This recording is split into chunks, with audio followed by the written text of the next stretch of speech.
Kita ekspor mendasarkan kepada komoditi atau produk primer itu memang memang fakta itu ada. Tetapi saya kira di tahun 2021 yang lalu, bahkan dalam 3 sampai 5 tahun terakhir, saya mencatat sebuah perubahan yang signifikan Oke. sebenarnya. Pertama ya, pada saat 2011 yang lalu juga terjadi situasi yang hampir mirip, yaitu adalah super cycle komoditi. Kita memang mencatat ekspor di atas 200 miliar.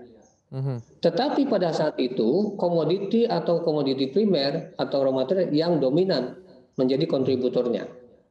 Tetapi 2011 ini dari 5 produk utama yang menjadi kontributor untuk ekspor kita yang mencapai 231 miliar dolar, itu 4 diantaranya adalah produk manufaktur. Di luar itu kan hanya batu bara yang kontribusinya besar.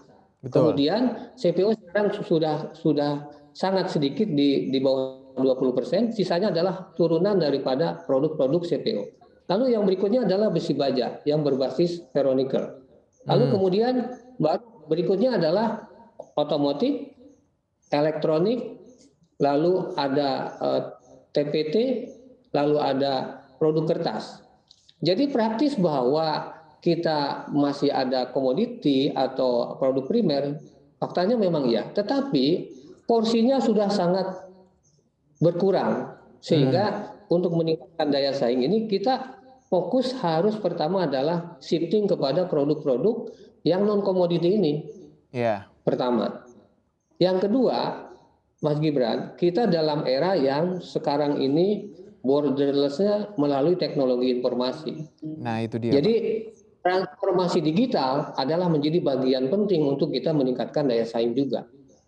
Nah, jadi kemudian di sisi internal kita juga tentunya iklim investasi yang harus terus kita tingkatkan. Sekarang saya kira sudah cukup baik, termasuk misalnya kemudahan berusaha sekarang ini dibuka luas oleh pemerintah melalui kemudahan untuk seseorang akan menjadi pengusaha misalnya.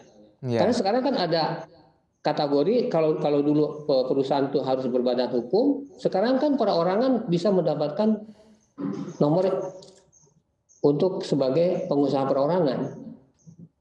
Nah, jadi ini juga bagian supaya menarik dari sisi investasi, dan itu adalah bagian dari peningkatan daya saing.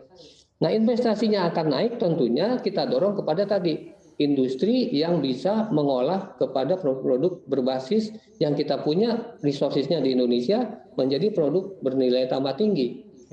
Karena manufaktur kan harganya relatif stabil dibandingkan yang komoditi ya. Betul. Gitu. Betul.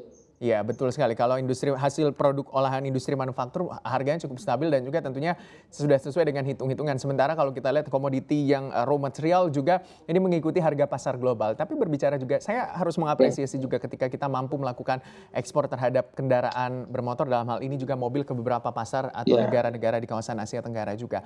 Tapi yang kita ketahui bahwa industri manufaktur itu kan cukup kompleks juga ya Pak. Kalau bisa dikatakan mulai dari bahan baku, harga tenaga kerja, dan juga izin kemudian berusaha, ini juga yang harus tentunya didorong, termasuk diantaranya transfer teknologi agar tentunya produk hasil olahan industri manufaktur kita juga bisa berdaya saing tinggi. Nah, berbicara juga soal transfer teknologi dan juga kemajuan teknologi untuk industri manufaktur kita, sebenarnya seperti apa upaya dari pemerintah agar bisa tentunya mendorong transfer teknologi dan juga peningkatan kualitas teknologi di industri manufaktur kita juga?